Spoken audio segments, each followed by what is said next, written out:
And Director William Schneider has inspected the Saturn booster rocket, the Apollo spaceship, communications, ground support, weather, and astronauts Carr, Gibson, and Pogue. With all of that, he says that Skylab 3 is go for launch from Cape Canaveral tomorrow morning at 8:01 Houston time. And KTRH will provide live coverage. Connected. This is The World Tonight. Good evening. I'm Douglas Edwards, CBS News. Oh, as the people at NASA like to say, for the Skylab 4 launch tomorrow morning, final preparations were being made today, and everything seems set, as Reed Collins reports from Cape Canaveral. The countdown is in a planned hold now, preparatory to loading the liquid oxygen and hydrogen later this evening. Everything's been running smoothly. Astronauts Gerald Carr, Edward Gibson, and William Pogue flew their jet trainers this morning, then took their wives over to the launch pad to look at the rocket this afternoon. On the menu tonight, prime ribs for the mission commander Carr, turkey for his companions. If all goes as planned, it's going to be space food for 85 days following breakfast tomorrow. To make the 9:01 liftoff time, the astronauts will be awakened at 10 to 4 Eastern Time. Weather here should be good, partly cloudy, temperature about 70. This is Reed Collins, CBS News, Cape Canaveral.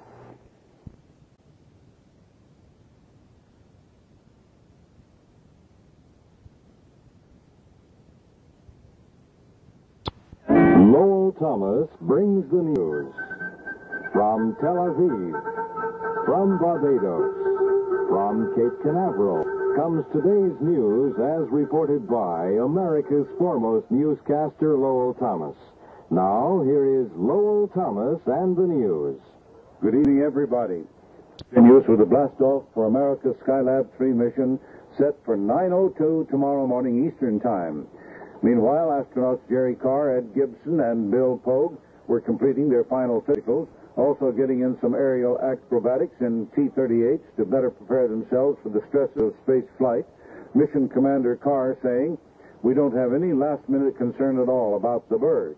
We're told it's in good shape. All the structural problems have been solved."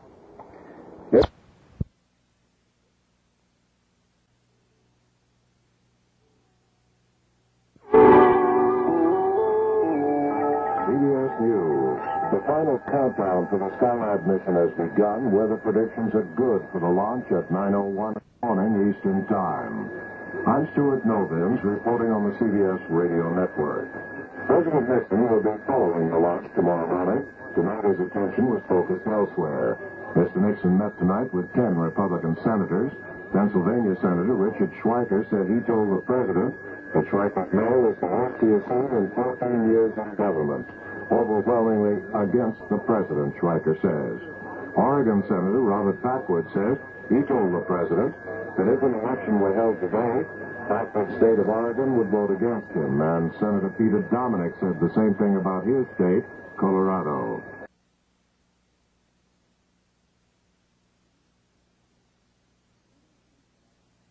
Standing at Cape Canaveral and at the Johnson Space Center here in Houston toward a liftoff of the Skylab astronauts tomorrow morning at 8:01 Houston time.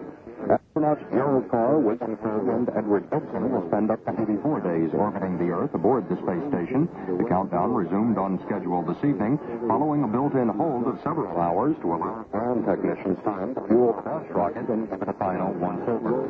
While aboard the Skylab, Carr, Pogue, and Gibson will conduct the usual array of medical and Earth resources and astronomical experiments. But they'll also take a walk in space with some cameras and other instruments at the comet Kohutak as it makes its path around the Earth and the Sun. KTRH News live coverage of the launch gets started about 8 tomorrow morning during the morning report. This is scheduled to be the last visit to the Skylab space station for a while. There is a good chance there will be more astronauts living aboard the orbiting lab sometime in the future. David Crane talks about that from the Johnson Space Center. This is the last planned visit to Skylab, but the workshop will continue orbiting Earth for many years to come. For that reason, Skylab Project Director Bill Schneider doesn't rule out the possibility of another or even several more trips to the house in the sky.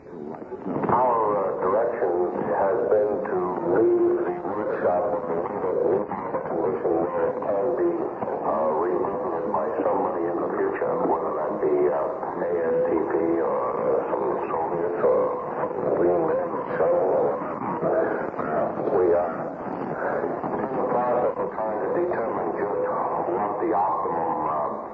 the way of the vehicle would be before that. I hasten to add going back there. So years from now,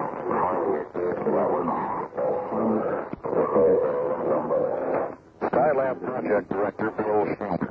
I'm David Crane. President Nixon made one of his rare public appearances today, delivering a 30-minute... Toward today's launching of the Skylab crew, newsman Mike Boss reports from the Cape that officials are excited about this mission. Program Director William Schneider says Skylab scientists are so excited by what they're learning they can hardly sit still. Schneider says the medical data from Skylab shows there are no limits on the time men can be weightless in space. The Earth Resources experimenters have already found a big copper deposit, and Schneider says theories of the sun are being revolutionized. In addition, industry is learning more about the processing of materials. That may have major implications in the future. The proposed increase...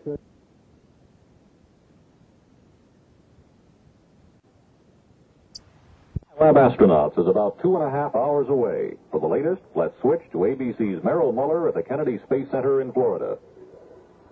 Astronauts Jerry Carr, Ed Gibson, and Bill Pogue are about to step aboard their Skylab rocket here at the Kennedy Space Center on a beautiful morning for launch.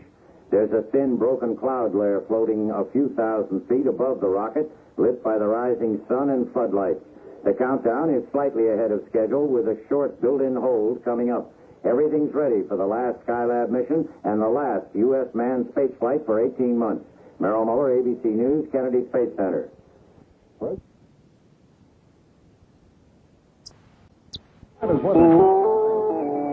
CBS News. A fire in the Los Angeles apartment building last night is being called the worst residential fire in that city's history. Launch now less than 2 hours away. From Cape Canaveral, Reed Collins reports. The crew is being buttoned into the command module now. Astronauts Gerald Carr, Edward Gibson, and William Pogue just 2 hours away from their first space flight. The sun is glowing pink off a low bank of clouds here at the Cape, and a gentle breeze blows the plumes of oxygen and hydrogen away from the escape ports of the Saturn rocket, drifting them out toward the ocean.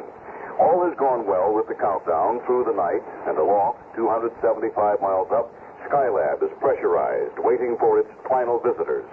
Out in space, the comet named Kohoutek is forming a tail as it streaks toward the sun, and it will be the object of intense interest once these men have settled into their cabin in the sky.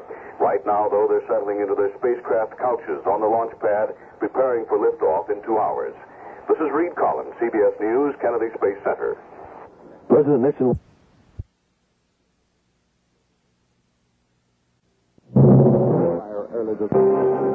For news from where it's being made, gathered by Network Radio's largest news staff. Here is News Around the World, brought to you by Pennzoil Motor Oil. Now from New York, for American Information Radio, here is correspondent Bob Walker. Good morning. The worst launch 59.5 minutes from now. For the latest, we switch to correspondent Merrill Muller at the Kennedy Space Center. The clock is counting toward a liftoff at just past 9:01 a.m. Eastern Time for astronauts Jerry Carr, Ed Gibson, and Bill Pogue. The countdown crew here at the Cape is now completing a critical test for this morning's launch, the checkout of the emergency detection system. This black box will determine whether this partially repaired Skylab rocket is standing the stresses of the blastoff.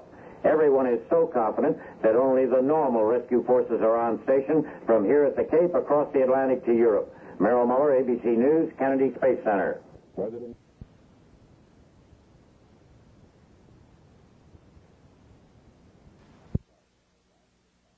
Of Skylab, I'm Reed Collins, CBS News, reporting from the Kennedy Space Center in Florida. Well, it was an hour, 55 minutes ago that the three astronauts of this day, Gerald Carr, Edward Gibson, and William Pogue, were sealed in their spacecraft out there atop their Saturn 1B rocket. Now they're only minutes away from the event that they have waited some 8 years for, space flight. This is the first flight for all three men. It's a rookie crew. You may have heard that before. A short time ago, they sent the message back to the firing room and down to all the people who have supported them, and it said, "You're a great team. We'll take it from here." And if all goes well, we'll be into a new year before we see these men again. We'll be seeing them on television monitors, perhaps, and hearing a lot about them. But we're now just 5 minutes and 34 seconds away from that moment, as we say, they've waited so long to get to. This last crew is a cross-section of the best that this country puts out. The mission commander is Gerald Carr. He's 41, a Marine lieutenant colonel. like his companions, as we've said, is new to spaceflight. He has about 3,100 hours of flying time, most of it in jets. He was born in Denver but raised in Santa Ana, California. Colonel Carr is not very concerned about the rookie status of all three men. I think the space program now has matured to the point where it's not mandatory that you have an experienced man on every crew. I know darn good and well that there's going to be a few times up there when we wish to heck that one of us had experience so that we could have coped with a problem better. But I don't think those are going to be important problems. We may do a couple of embarrassing things out of ignorance. But I don't think anything would ever be more than just embarrassing. Skylab science pilot is Edward Gibson. He's 37. He's the man who's over on the right-hand couch now. He's a native of Buffalo, New York, and it was Gibson who suffered of bone disease in early childhood, osteomyelitis, and he nearly lost a leg. With penicillin and perseverance, he became an accomplished athlete, and then he finally took his doctorate at Caltech and became Dr. Gibson, who's written a book about the sun, and he's been waiting 8 years for this very day. I assessed it many times, and I always came up with the same answer, that the opportunity to make a flight in space with a lot of scientific instruments with high capability and with myself operating some of those was always worth the wait. So even though I asked myself that question many times, I always came up with the same answer. That's why I'm still here today. The third man is William Pogue of Oklahoma. He's an Air Force lieutenant colonel who's a former member of that precision flying team, the Thunderbirds. Pogue's 43 now, and he's taking along with him a pair of reading glasses. He says when you pass 40, the focusing goes down the tube. Colonel Pogue is not too concerned, though, about spending a full 85 days in space. We get daily updates to our flight plan, but we also have a fair appreciation of what will be involved over the long run. It's not a long time in a more or less growth sense, and it's even shorter when you figure out, when you look at the mission and appreciate the fact that you will be busy and fruitfully involved. One of those fruitful involvements is going to be the observation of that incoming comet, which is named Kohoutek. It's going to sweep within about 13 million miles of the sun just after Christmas. The Skylab crew is taking a special camera up with them. They have it aboard out there now. Camera just for the purpose of photographing Kohoutek. The comet was discovered only 10 months back by the Czech astronomer Lubos Kohoutek, who is the senior astronomer at Hamburg, West Germany. Mr. Kohoutek is excited about having Skylab aloft during the coming of his comet. The active role of the astronauts during all experiments should not be forgotten. Comets are known for their sudden changes, and the astronauts could quickly adapt the instruments to the new circumstances. And that's the astronomer Kohoutek, after whom the comet which he discovered has been named. Actually, he discovered it the next morning when he began to look at the photographic plates.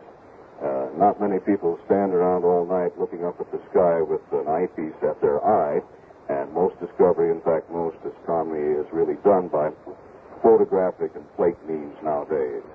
Here at the Cape again, we're less than 2 minutes away from scheduled liftoff. We're on the automatic sequencer. We are now virtually in the hands of a computer as far as the men are concerned up there. They're on a special astronaut circuit, a special talk circuit in which they have immediate control of situations and immediate communication with men like the flight director, who's Phil Schaffer over in Houston, Texas. Bob Crippen is communicating with them here. A whole raft of people really decide on the launch, but in the final seconds, it's up to a computer that assesses the entire readiness of the situation here. Coming up to 1 minute and 15 seconds before liftoff, and all continues to go well. We're aiming for a 23-second after 1 minute after the hour leave taking, and if that slips by as much as 15 seconds, situation would mean that they would have to go another time all the way around the Earth. That is another M=6 situation before they could rendezvous. That would make their day some 90 minutes longer, so they want to get off on time. Let's join now the voice of the Kennedy Space Center here, Chuck Hollinshead. To the fuel cells. Last action taken by the crew, just being done now by Spacecraft Commander Gerald Carr at T-minus 45 seconds, and he guidance alignment. That done from the spacecraft. T-minus 28 seconds and continuing to count. Launch vehicle now on internal power. Status board shows all stages on internal power on the flight batteries. T-minus 18 seconds. T-minus 16. Count continuing to go smoothly. T-minus 13. We'll look for an ignition at T-minus 2.1 seconds. 9, 8, 7, 6, 5, 4, 3, 2. We have ignition. We have confirmation of that. And we have liftoff now. She's moving up, climbing up the tower. Climbing up the tower. She's looking very good. She's very, very good. She's cleared the tower. She's cleared the tower. We're getting a roll program. That's the voice of Carr we're hearing. Roger. Smooth ride. Roger. Smooth ride. 18 seconds. Houston now controlling. Houston in control as she goes up. Really a bright sapphire star up there against that baby blue sky. Roger. City on. 30 seconds. Pitch and roll program started. Skylab now maneuvering to its proper flight path attitude. Mark 35 seconds. 1 nautical mile in altitude. Absolute clarity up there. A flame Mark 40 seconds. Against green light by rain safe. Mark 45 seconds. Cabin pressure leaving. Adjusting. Roger. Everything looking perfect. Roll complete. Pitch profile still in progress. 58 seconds. 3 nautical miles altitude. Mark 1 Bravo. Roger 1 Bravo. Holding now, coming into the max Q, the maximum pressure area. Houston, your feet wet and everything's looking real good. Copy, feet wet. Mark 1 minute 12 seconds. I call out from Capcom Dick Truly. Says Skylab now capable of water landing. Feet wet, they're over water. It would be if they had to leave. Big contrail now developing. Skylab spectacular vision here for this last thing taking the Skylab. The contrail casts a dark shadow now all the way arcing to the west of us across the state. 1 minute 35 seconds. Pass through max Q. Skylab still flying steady and stable on all 8 engines. Well, she isn't cracking, is she? She's made it so far fine. Roger, Jerry. Stand by for mode 1 Charlie. Mark, mode 1 Charlie. Another abort mode. If they had to, they'll Mark, 1 minute 54 seconds. The status check and mission control by Flight Director Phil Schaffer. Go for staging. Given a go for staging. Skylab Houston, you're looking good. You're go for staging. Roger. John Mark, McLeish. 2 minutes 4 seconds. Coming up now on engine shutdown and staging. Skylab now at 22 nautical miles in altitude. 21 nautical miles downrange. 22 nautical miles downrange, moving up. Still a beautiful sight. Roger. And well, engine shut off. He stayed. Engine shutdown. You see less and less of it, but you can still see it. Amazing. S4B has ignited. 2 minutes 35 seconds. Now, Skylab Houston, the thrust looks good on S4B. Roger, looks good here too. 2 minutes 42 seconds. Staging on time. Carr Gibson Pogue now riding on a good second stage engine. Coming up now on launch escape tower, Jettison. All I can say is 43 nautical miles in altitude. Yeah. Roger, tower Jettison, you're mode 2. They're 50 miles up and still they can be seen, just barely, just a dot, unless you use the special scope that NASA has here. 3 minutes 5 seconds. The launch escape tower now ejected. Its crew safety roll no longer required. Now they can see where they are. The first time these 3 men have ever seen 3 minutes 15 seconds. 53 nautical miles in altitude. 92 nautical miles downrange. Smooth as glass, Houston. Roger, we had a beautiful picture on TV all the way. It looks real good. That's Dick Truly. 3 minutes 34 seconds. Commander Jerry Carr reporting to Dick Truly. The flight is smooth as glass. Meanwhile, the first stage and launch escape tower falling away now, heading for their own final splash. Skylab splashdown. Status check and mission control by Flight Director Phil Schaffer for 4 minutes. Mark 3 minutes 52 seconds. 65 nautical miles in altitude. Streaking up there. Do you suppose little Ed Gibson, when he was a boy in minutes. Buffalo, had any idea that his life had ever taken any place like this?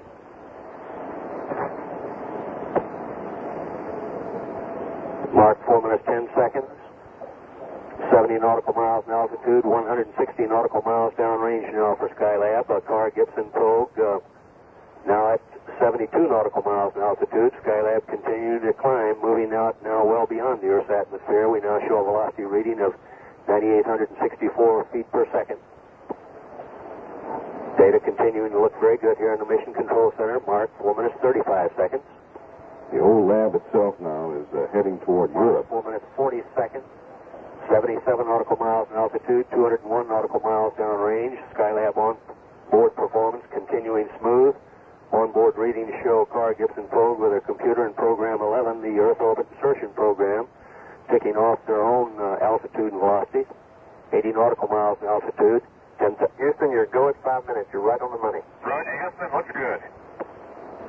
Mark, 5 minutes, 5 seconds.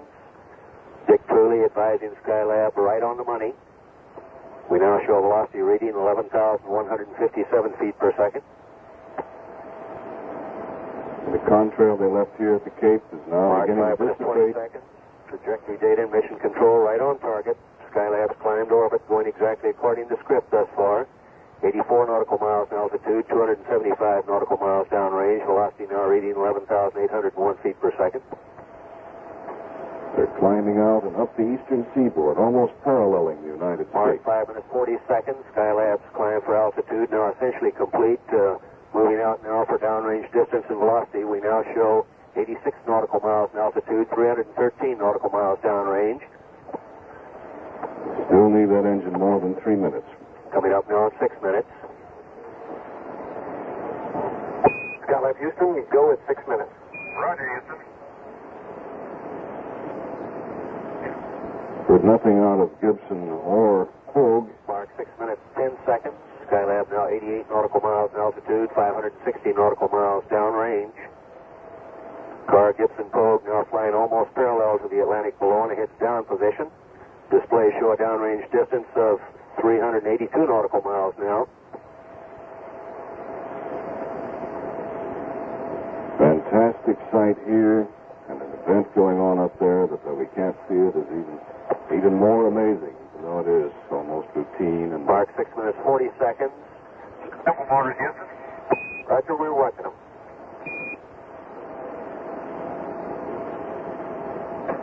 some inquiry. Bermuda has acquired reports procedures. A question that we didn't quite get. Coming up now in 7 minutes. Skylab Houston, go at 7 minutes. Flight is go, and mission well into the beginning of what could well turn out to be an 85-day odyssey through space. 7 minutes, 10 seconds. Houston, we see 4 good gimbal motors and good trims. Roger, Houston. Mark, 7 minutes, 20 seconds. Skylab velocity building up now reading 16,543 feet per second. Carr, Gibson, Pogue traveling almost parallel to the east coast of the United States now. Skylab 4 now 540 nautical miles downrange, 88 nautical miles in altitude. The old workshop is Mark, 7 hurtling over minutes, 40 seconds. Time to go for S4B shutdown, 2 minutes. 2 minutes more of burn of the single engines, driving them away. Status check and mission control, go, no go for 8 minutes.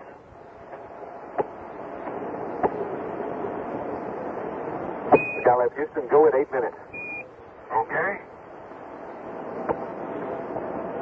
Heading up and over toward Europe. Mark, 8 minutes, 8 seconds. A good propellant utilization shift, says Booster Systems engineer, giving a change in fuel and oxidizer ratio for more efficient engine performance in space. Something we're all going to need down here is the capacity to Mark, 8 minutes, 20 optimize seconds, fuel. 87 nautical miles in altitude, 679 nautical miles downrange now. Velocity now reading at 20,062 feet per second. So they're coming up now almost to the point of Mark, insertion 8 into minutes, orbit. 36 seconds, 86 nautical miles in altitude, 730 nautical miles downrange now. When we say downrange, we really mean up toward New York. Go for Become passage over accustomed. Europe. Skylab given a go for passage over Europe. Range safety concurs with Flight Director Phil Schaffer. Another thing you have to consider now, you're flying over heavily populated territories, and so the safety factors had to be considered and diplomatically We're looked looking at. good at 9 minutes. Roger, concur. Your go at 9 minutes. We're predicting cutoff at 9 plus 37. Copy, 937. A little Time earlier. to shut down. 9 minutes, 37 seconds. Ability. Stand by for mode 4 capability. Means they could kick themselves into orbit. Mode 4 capability. Roger, mode 4. Go they could make it on their own if something happened. Mode 4 call up from Capcom. Dick Truly says Skylab can reach orbit now on spacecraft power only. Standing by now for F4B shutdown. Cut off at 3-7. Roger. Mark, 9 minutes 45 seconds. Shutdown on time. Standing by for preliminary orbital numbers now from Skylab. Okay, Houston, we're looking at 120.7 by 83.3. Roger. That's what the computer on board tells them. Mark, 10 minutes 5 seconds. That's 120.7 nautical miles by 83 nautical miles. Reports Skylab 4 from their onboard computer readings. A good orbit for the third Skylab crew.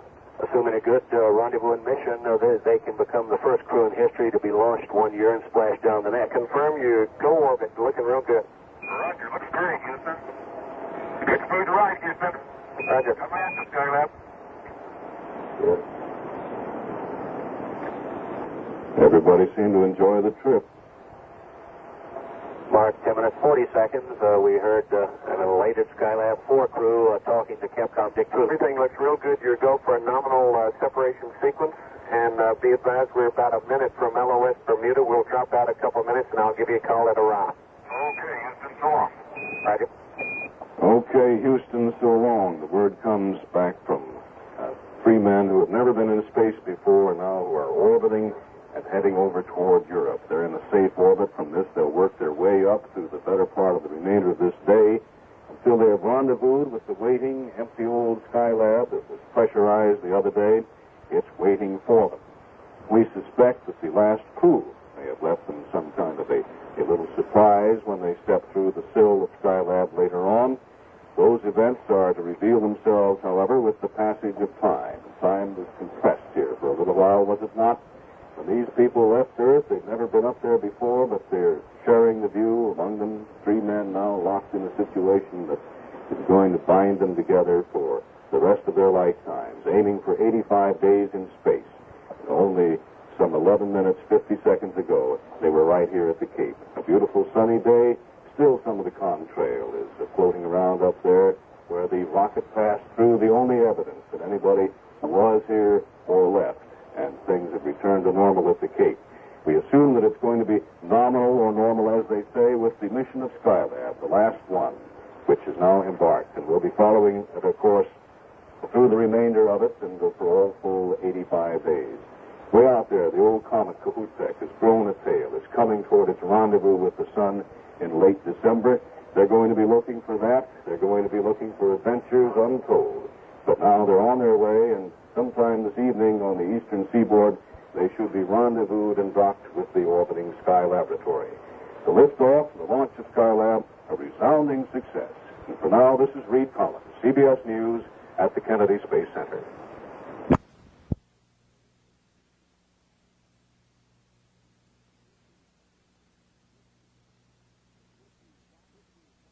Forward.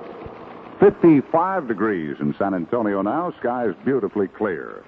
Well, that old, cracked, rusty Saturn rocket did it this morning. Another tribute to the vision and genius of Werner von Braun. Right on time, a perfect liftoff from Cape Canaveral for the Skylab. The third Skylab crew now in orbit. They should be docking with their home away from home later today, starting the longest manned mission yet. It's scheduled to last 84 days. Former Treasury...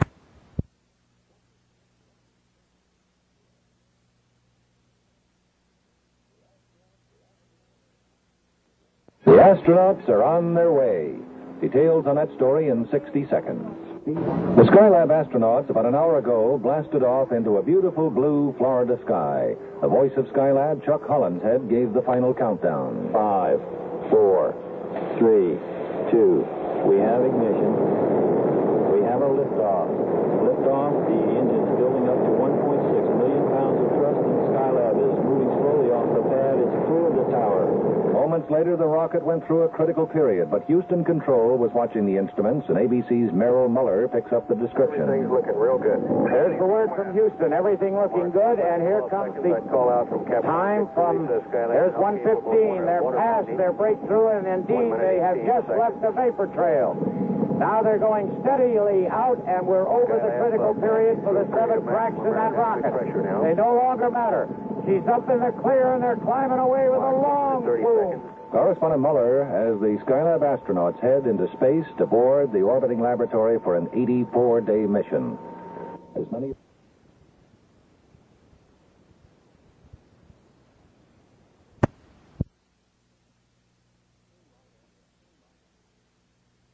Oh, 9 a.m. CBS News.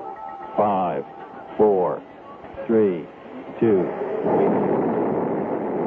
We have a liftoff. Liftoff, the engine's building up to 1.6 million pounds of thrust, and Skylab is moving slowly off the pad. It's cleared the tower. This is Dallas Townsend reporting on the CBS Radio Network. That's the way it sounded at Cape Canaveral almost exactly an hour ago as the Skylab 3 astronauts began another epic journey in space. CBS News correspondent Reed Collins reports how it's going. Smooth as glass, reported back to Mission Commander Carr. Like his companions, he'd never been there before. For nearly 10 minutes, they were shoved along by the launch vehicle, the old Saturn 1B, that showed that 1965 was a good year for rockets, even though some small age marks may appear here in the seesawed air. Now the men are getting ready for the first of several maneuvers to get them up into the 275-mile height of the workshop. A little more than 6 hours from now, they should ease the nose of their spacecraft into the Skylab docking port and begin finally closing down what will have been a long and busy day, the first of what could become 85 long days away from home. This is Reed Collins, CBS News at the Kennedy Space Center.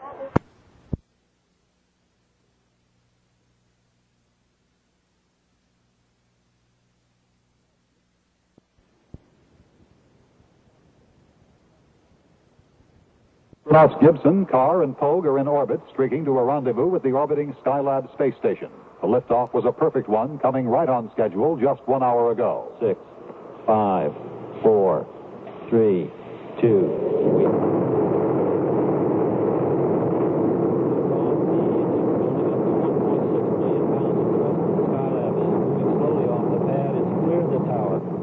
The marathon space journey, which may go as long as 85 days, will span Thanksgiving, Christmas, and New Year's.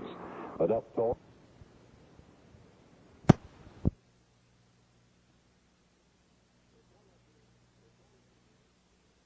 The Skylab 3 astronauts are orbiting the Earth after blasting off about 2 hours ago.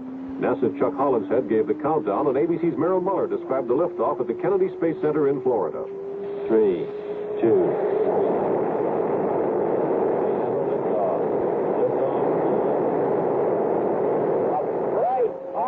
Flame and a long tail of fire as Skylab 4 lifts off away from Cape Kennedy and starts its slow climb out, but it's picking up speed pretty rapidly in a brilliant sky, not a cloud around, and it's climbing very steadily, very noisily, a beautiful fire out of the tail.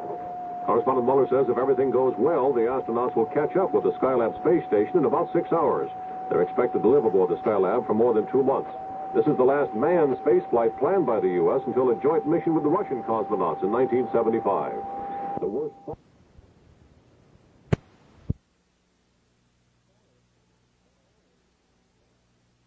It's 10 a.m. CBS News. This morning, 3 rookie astronauts now circling the Earth, performing their orbital dynamics maneuvers to bring them closer to the orbiting space laboratory. Rendezvous set for a little over 6 hours from now.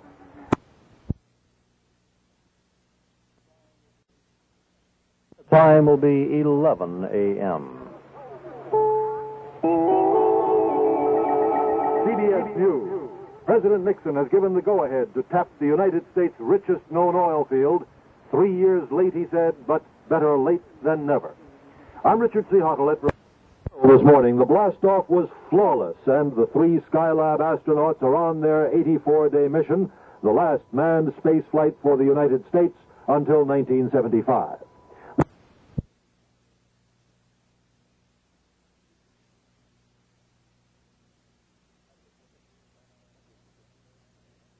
Has put the 3 Skylab astronauts on course for their rendezvous with the Skylab station this afternoon. Mission Control says the astronauts' condition at liftoff was okay. We've received a report from the surgeon on heart rates at time of liftoff. At the moment of liftoff, Commander Jerry Carr's heart rate read 104. Science pilot Ed Gibson's read 98, and pilot Bill Pogue 111. If all goes well, the 3 astronauts are to spend nearly 3 months in space.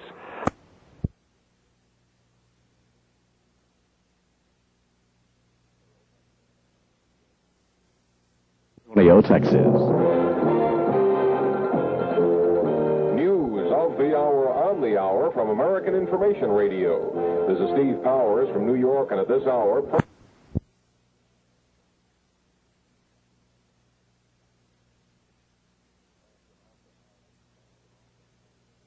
Astronauts are now winging their way towards the orbital workshop following a beautiful launch at 8:01 this morning.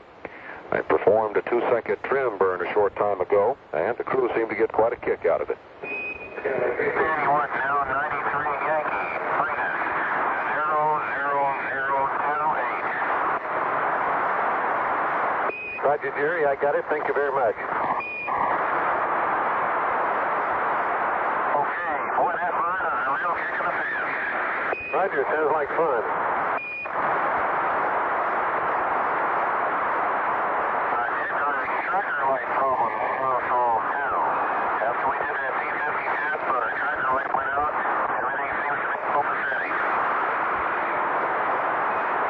Roger, Jerry. That's real good.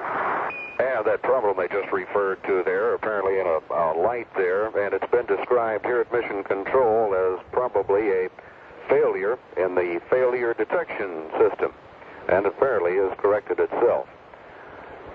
Gerald Carr, Bill Pogue, Gibson will rendezvous and dock with the workshop about 4 this afternoon Houston time, and if all goes well, we'll spend the next 85 days in space studying Earth, the Sun, and themselves. I'm David Crane.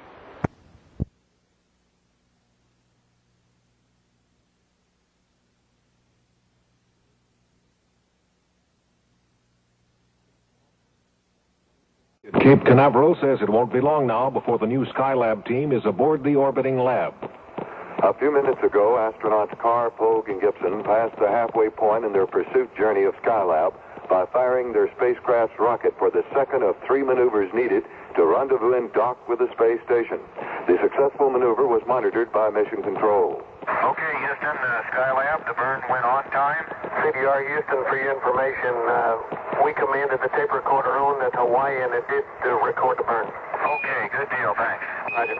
The final Skylab crew should dock with the space station at 5:25 p.m. Eastern Time to begin a marathon flight which will span Thanksgiving, Christmas, and New Year's. This is to be the last manned spaceflight planned by the U.S. until a joint orbital mission in '75 with the Russians.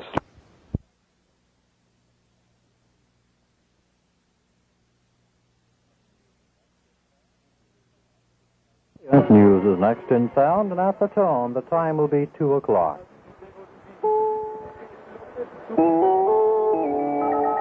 CBS News. President Nixon signs the Alaska oil pipeline bill with a warning to the nation of the seriousness of the energy crisis. This is Douglas Edwards.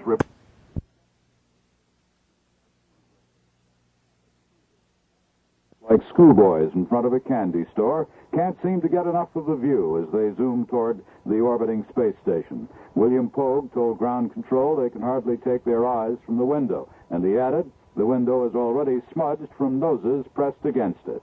The 3 are expected to dock at the space station later today.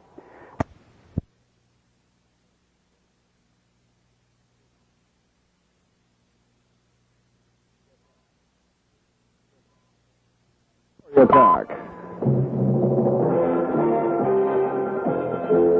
News of the hour, on the hour from American Information Radio. This is John Grimes in New York, and at this hour...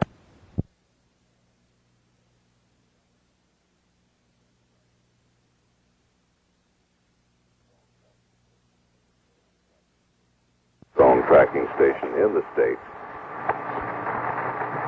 They'll go down and next pick up Vanguard, which is How much stationed daylight do we got left?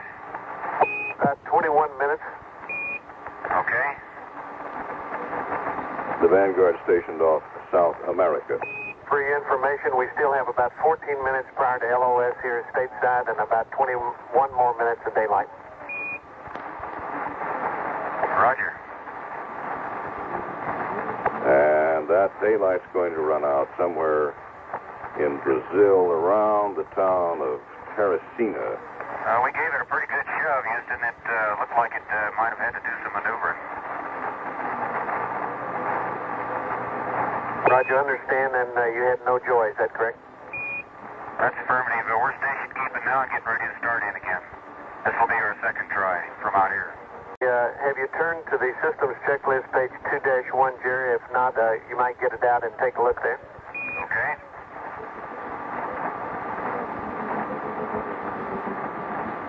And CDR Houston, one more point of clarification. Have you attempted docking again since AOS here once? Negative. Roger, understand. Okay. We've just been moving out very slowly. Okay, real fine. Just let us know how it goes, and somebody might be taking a look at that page, because that's what we're going to be asking you to go to if necessary. Okay.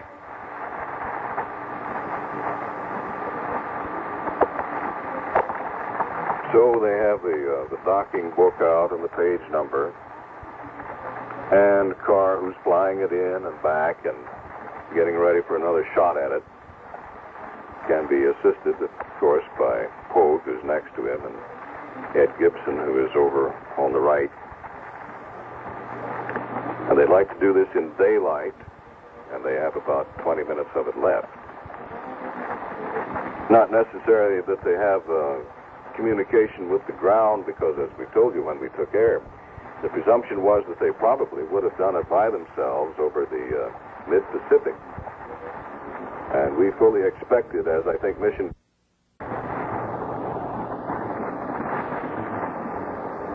Back in the first Skylab problem, the men finally went into hard suits, if you recall, and literally disbanded most of the system, and Conrad flew it in, and having all the big main locks opened, flew the craft in sort of like getting a milk bottle jammed against another milk bottle's mouth.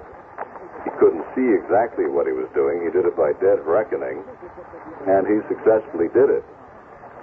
Just by force, having taken the probe system completely out.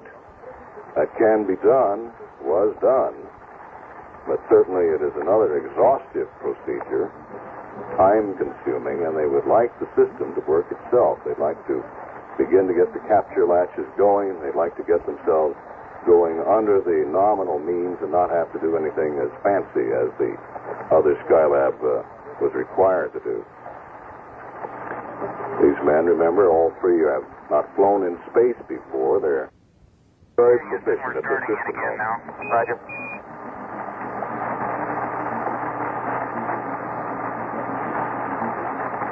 Are starting in again, edging forward. We'll be listening, and we'll see if they can achieve the first soft dock, which then would be the precursor of a hard and firm joining of the two craft there. Trouble. We'll be following this story. For now, this is Reed Collins, CBS News, Cape Canaveral.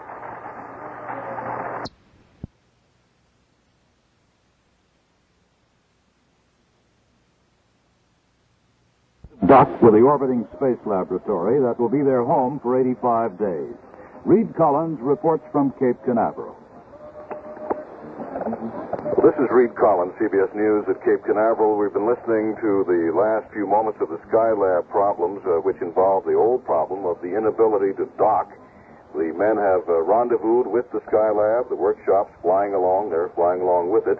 Gerald Carr has rammed once with the probe into the alignment of the Skylab itself. The docking area, nothing happened. He got a barber pole indicating there was no latching. He's been backing off now, and he's trying to come back in if possible. If during the period of time we're able to report to you, we hear anything, we'll, of course, join Mission Control live in Houston, Texas, where the drama is being played out on the ground. In the air, 275 miles up, they're hurtling along at 4 miles a second, trying to get joined with the orbiting workshop, which has been up there since May. It's all pressurized. It's waiting for them. In Mission Control, they've given them several other ideas. Here we hear good news. They have the indication of capture. So apparently they gave it a pretty good shove this time, and something happened that wouldn't happen for them in the times preceding. The Skylab has been joined, and we heard that word, a very faint, just a hashy remark from Gerald Carr, that we have capture, which indicates that they have begun the docking procedure, and the rest of it may go nominally as they hurtle over across the United States in this first day of the last mission of Skylab. I'm Reed Collins, CBS News, Cape Canaveral.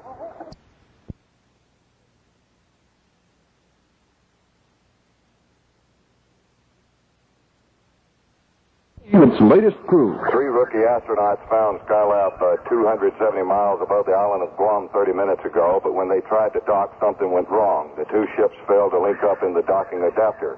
Moments ago, Mission Control ordered the astronauts to try again, and the astronauts have just reported the second try was successful. Now that they are docked, the astronauts will spend the night inside their Apollo spaceship with plans to board Skylab tomorrow morning. Central Intelligence.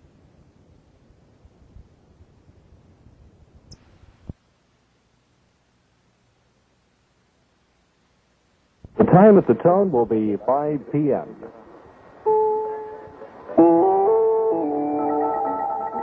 CBS News. The Skylab astronauts, after several tries, have finally succeeded in linking up with the orbiting space laboratory. This is John Meyer reporting on the CBS Radio Network. For a report on the docking of the third manned Skylab mission, we hear from Reed Collins at Cape Canaveral. There was a moment of concern as the spacecraft refused at first to dock with the laboratory, and visions of a long evening appeared in the minds of Mission Control. But Marine Lieutenant Colonel Gerald Carr backed his spacecraft away and moved in more firmly. The latches captured, the docking was a success. To avoid contaminating the workshop and blowing its protective sail around, the astronauts omitted the standard fly-around or inspection of the shop, but they do believe that one of the ropes that holds that makeshift sail in place appears to be deteriorated in the strong rays of sun. Tonight they will spend aboard their Apollo command ships, and tomorrow they'll start moving into the spacious laboratory, which could be their home for as long as 85 days. This is Reed Collins, CBS News, Cape Canaveral.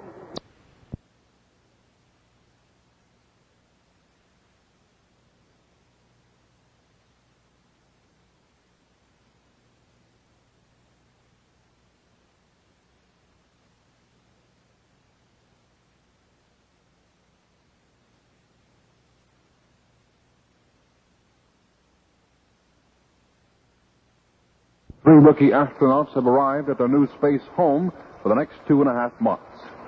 Following a 7.5-hour pursuit chase, astronauts Carr, Pogue, and Gibson found the Skylab a little more than an hour ago and successfully docked with the space station, but not without difficulty. 2 attempts failed, then came a third try. Okay, Houston, we're starting in again now. Roger. We got capture, Houston. Roger. We got a hard dock, Houston. Roger, hard dock. Welcome aboard. Glad to be here. Roger. Great to be home. Now docked, the astronauts will spend the night in their Apollo spaceship with plans to board Skylab tomorrow morning. A former...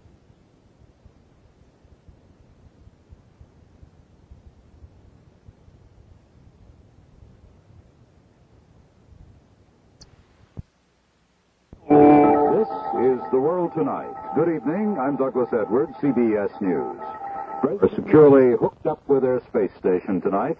In contrast to a flawless launch, the rise into orbit this morning, the astronauts had some trouble docking. But it turned out to be short-lived, as Reed Collins reports from Cape Canaveral. For a time, it seemed as though these astronauts might have the troubles of previous missions. That is, docking with their target. But after a couple of tries, Gerald Carr rammed the spacecraft a little bit harder into the docking port. We got a hard dock, Houston. Roger, hard dock. Welcome aboard. Roger. Great to be home. And so a major hurdle was cleared, and the spacecraft was firmly latched to the workshop. The astronauts will spend this night in the spacecraft and begin moving into their roomier quarters tomorrow. This is Reed Collins, CBS News, Cape Canaveral.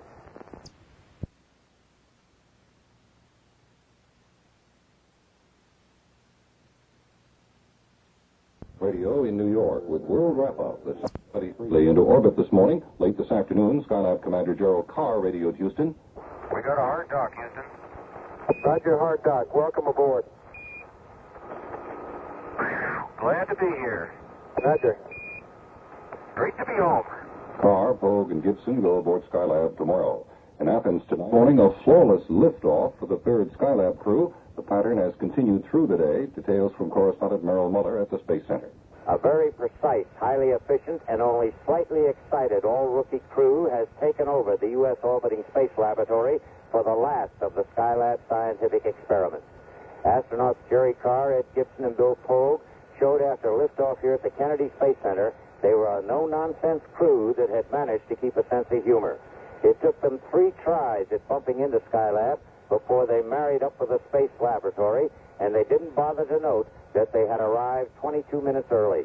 Now into a planned 84 days of orbiting the Earth to see what can be done to help the life of mankind. Merrill Muller, ABC News, Kennedy Space Center. In Athens, Greek...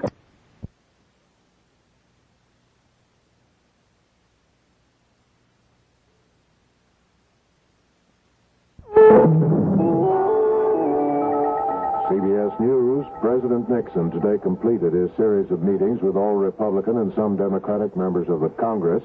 Tomorrow he'll face an important segment of the press. I'm Stuart Novins, reporting on the CBS Radio Network. Universal space capsule tonight is safely docked with the orbiting space laboratory, and the astronauts are now in a rest period. Their launching today was described as faultless. Tomorrow they'll move from the capsule into the laboratory for the rest of the 84-day mission.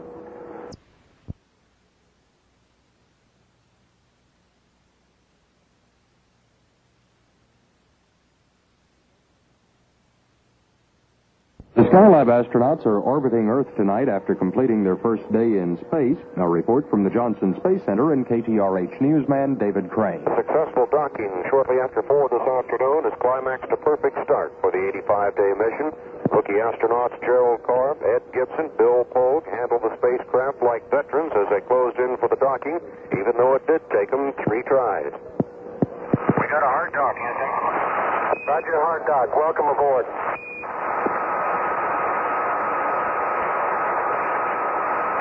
Glad to be here. Roger. Great to be home. The crew will inspect their workshop this evening and return and spend the night in the taxi command module. I'm David Crane. Blasted off from Cape Canaveral this morning, right on schedule. They'll be in space for as long as 84 days in the final Skylab mission planned for some time to come. A delegation of astronauts, engineers, and space agency officials are on their way to the Soviet Union this evening for talks with Russian representatives about the joint Earth orbital mission that Soviet and American spacemen will fly in 1975. Johnson Space Center spokesman David Garrett described what the trip will be about. A group from the Johnson Space Center will be in the Soviet Union from November the 18th to December the 1st for initial familiarization with the Soyuz spacecraft systems. Discussions of the flight plan, including joint crew activities and onboard documentation, are planned also. Most of the activities will be conducted in the Y.A. Gagarin Center of Cosmonaut Training at Star City near Moscow. The mission is designed to test out a compatible docking system which will give both countries the ability to rescue one another's disabled spacecraft. Among those making the trip to the Soviet Union are the prime and backup crew members for America's half of the mission. The prime crew is made up of astronauts Thomas Stafford, Vance Brand, and Deke Slayton.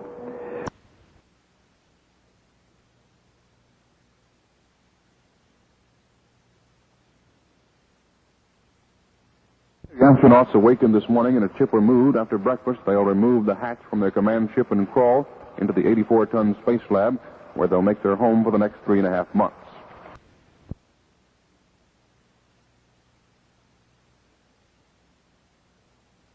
The time at the tone, 9 a.m. CBS News. For Greece, it was a short experiment in supposed civilian government. The strongman leader who lifted martial law in August has now reimposed it, following widespread student rioting that left at least 4 persons dead and hundreds injured. Good morning. I'm Neil Strasser, reporting on the CBS Radio Network. Astronauts are in the midst of preparations this morning to move into the space station that will be their home away from home if all goes well for more than 80 days. They sounded chipper after their wake-up call from Houston this morning. Mission Control told the astronauts they will find the Skylab a little chilly inside, not because of any energy crisis cutback, but because there just haven't been any men there for a while to warm it up. Neil Strasser, CBS News.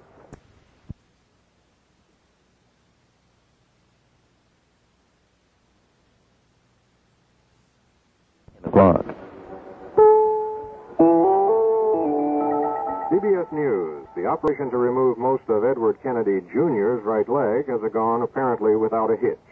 I'm Tony Sargent, reported on the CBS Radio Network. That may be what the 3 latest orbiting astronauts are finding out by now. This morning, they went from the spacecraft that lifted them into orbit over into the actual orbiting laboratory where their colleagues have been before and where they'll remain for almost 3 months. All hands reported feeling well after a night of sleep and a hearty space breakfast. Martial law again.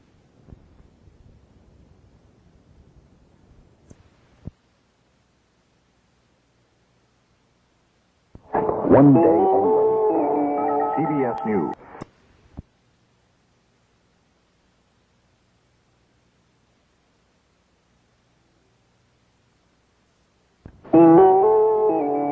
CBS News. In less than an hour, President Nixon will be taking questions from some 400 newspaper editors in Orlando, Florida. Another effort by the president to clear himself of suspicion brought about by the Watergate affair. This is David Jackson reporting on the CBS Radio Network.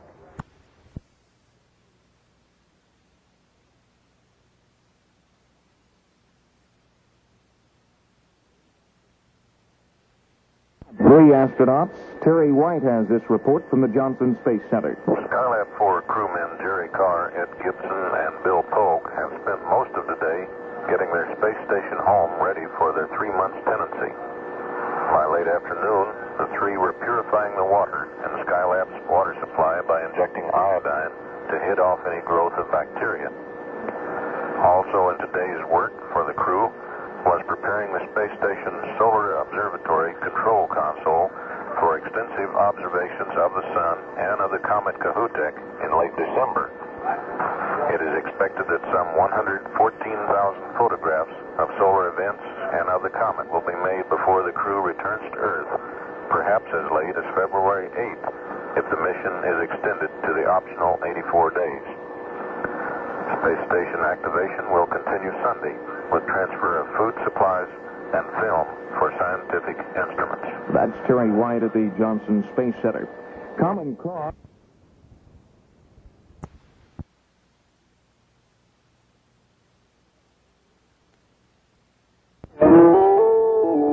CBS News. President Nixon conceded tonight that, in his words, the American people have got to know whether or not their president is a crook. The chief executive then insisted he is not a crook, adding, "I earn everything I've got." Good evening. This is John Meyer reporting on the CBS Radio Network.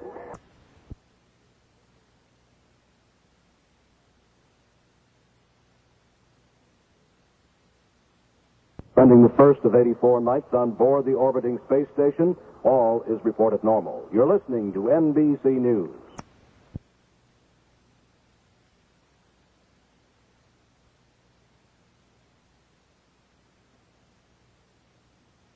Skylab tonight for not admitting. One of them threw up earlier today. The astronauts made the admission tonight, but said all 3 are feeling well and are spending their first night in the workshop. France and Britain have signed an agreement to build a tunnel under the English Channel if studies show it is feasible.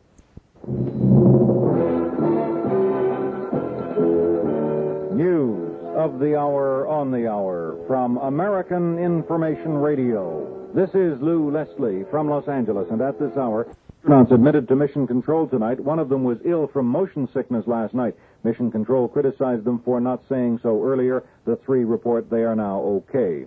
This is Information Radio News.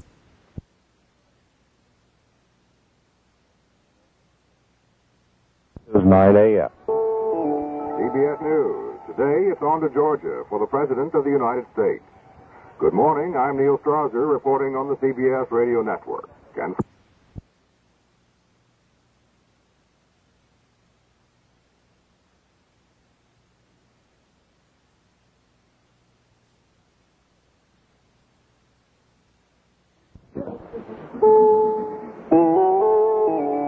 CBS News. President Nixon is heading for Macon, Georgia, and ceremonies honoring former Democratic Congressman Carl Vinson on his 90th birthday.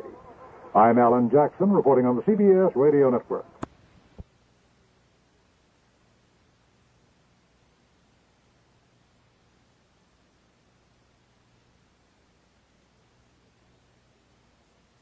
The time at the tone, 4 p.m.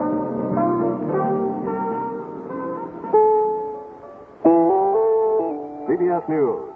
President Nixon flew into Georgia today and told a crowd of 20,000 that while 1973 has been a hard year in some ways, it has also been a year of accomplishment.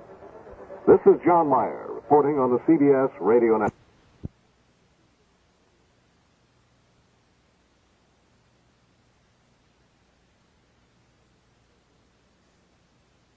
Still playing house today, George Hoy at the Johnson Space Center has this report. The Skylab 4 astronaut crew of Jerry Carr, Ed Gibson, and Bill Pogue are still moving into their orbiting workshops home. This afternoon, they will be transferring the food and film and other supplies they brought along after lifting off from Cape Kennedy Friday morning. They have set a slower pace in their weightless environment, and just moving one box from one level to another can take much longer than performing the same task in a gravity situation. During these transfer and storage maneuvers, the crew is constantly making decisions on how to keep the supplies easily on hand and securely stowed at the same time. Medical reports received on the crew indicate they are adapting well to their new working mode. Communications with the ground are short and to the point as the trio continue to activate the Skylab orbiting workshop. That's George Hoy out at the Johnson Space Center.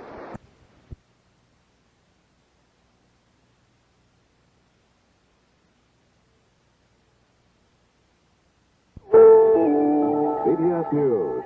Bargainers for the United Auto Workers Union are meeting in Detroit with officials of General Motors Corporation in efforts to head off a series of mini-strikes, so-called, that could begin tomorrow if no settlement is reached.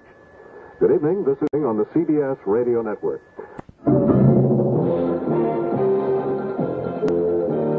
News of the hour, on the hour from American Information Radio. This is John Grimes in New York, and at this hour...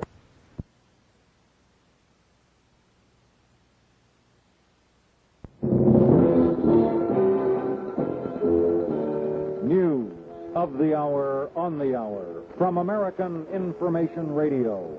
This is Lou Leslie from Los Angeles, and at this hour...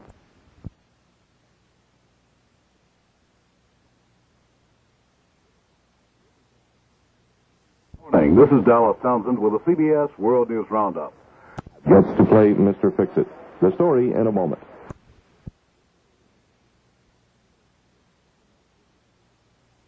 Astronauts will try to repair the cooling system on the orbiting laboratory today. It's still the same problem they had on Skylab 2. The fluid in the radiator system isn't doing the job. They will punch a hole in the pipes and put a new coolant in the system. If it works, the flight may go the full 84 days. If it doesn't, there is another decision to be made. The Coast Guard...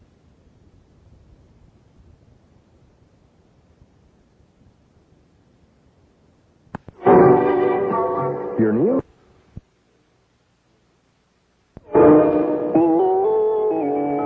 CBS News. Congress authorizes President Nixon with sweeping emergency powers to deal with the energy situation, including the authority to ration fuels and relax clean air standards.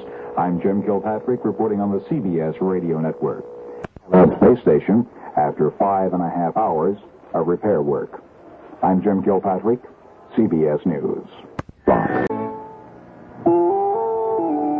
This is The World Tonight. Good evening. I'm Douglas Edwards, CBS News.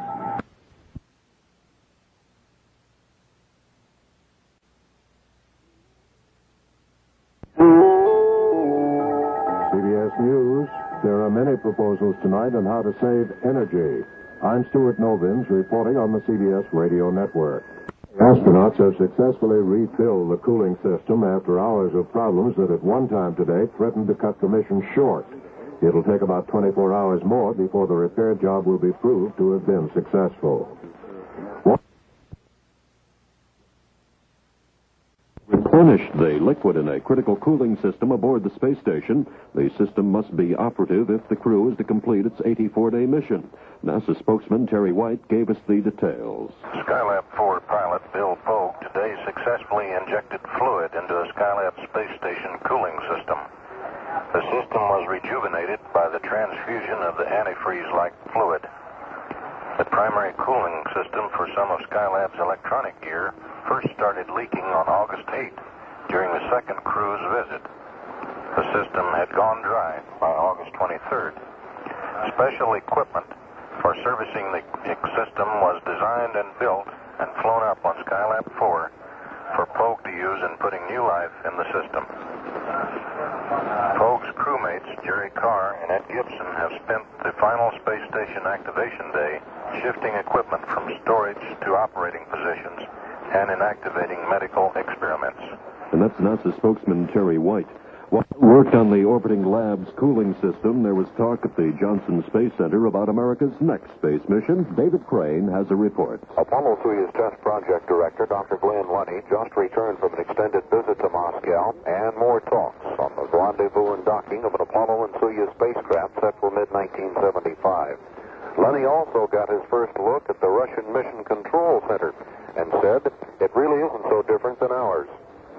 Main control room, it looks different, but on the other hand, it is similar in that there are rows of consoles with television tubes and a large screen down front. And, I guess without something being identical to the control center here, you would say, gee, that looks similar to the control center in Houston. Lunny said he's pleased with the progress of the project so far and described the Russian cooperation as excellent. I'm David Crane.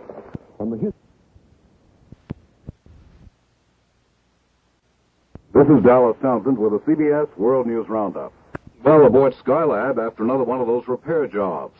The three astronauts, Gerald Carr, Edward Gibson, and William Pogue, spent most of yesterday transferring equipment into the orbiting space station from their spacecraft.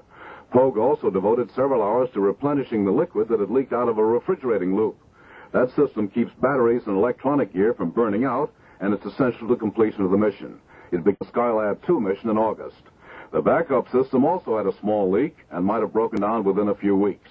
If both cooling loops had conked out, Flight Director Neil Hutchinson said that would have meant early termination of Skylab 3.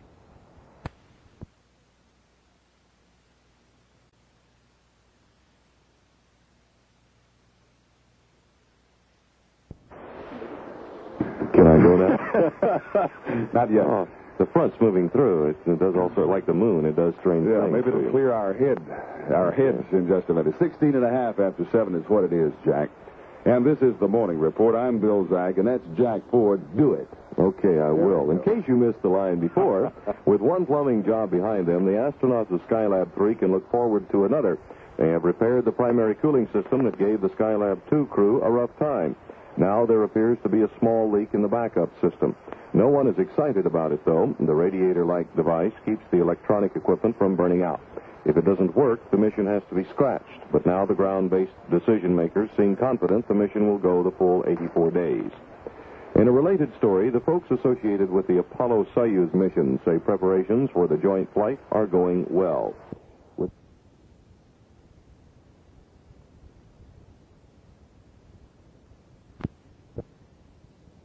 It's on 5 p.m. and time for CBS News. CBS News.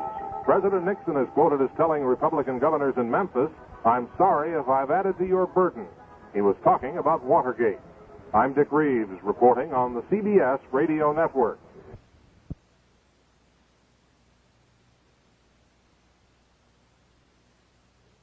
This is The World Tonight.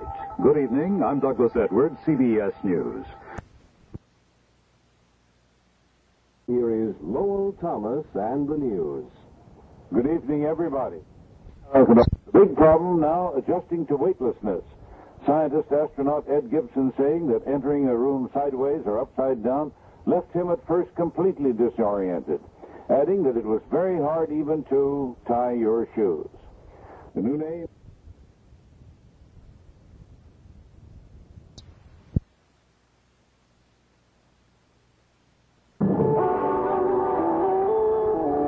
CBS News. Arab oil producers are putting more pressure on Western Europe to take pro-Arab positions or face more oil reductions. I'm Stuart Novins reporting on the CBS Radio Network. CBS News. An announcement is expected tomorrow on new government moves to cut fuel consumption. I'm Stuart Novins reporting on the CBS Radio Network. Scientist crew member Edward Gibson says even tying shoelaces is a job. Today marks the 5th day of the scheduled 12-week mission. Gibson, Gerald Carr, and William Pogue spent the day doing medical tests in preparation for the scheduled Thanksgiving Day spacewalk. NASA spokesman David Garrett told us more about that. The two going outside the spacecraft will be Bill Pogue and Ed Gibson. And the purpose is to go out and to put film in the Apollo telescope mount, the sun-watching telescope, to put some samples of materials outside to see what effect the sun has on them while they're in the spacecraft. They will also repair one of the Earth Resources antennas. Those are the major items which they will be doing. The holiday project is expected to take 6.5 hours. Governor Dolph Briscoe...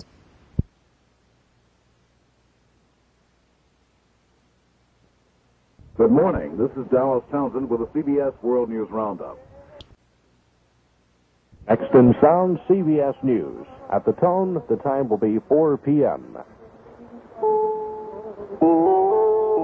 CBS News.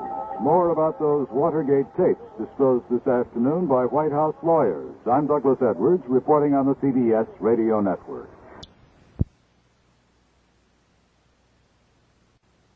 WBAP, Fort Worth, Dallas, 9 o'clock Central Standard Time.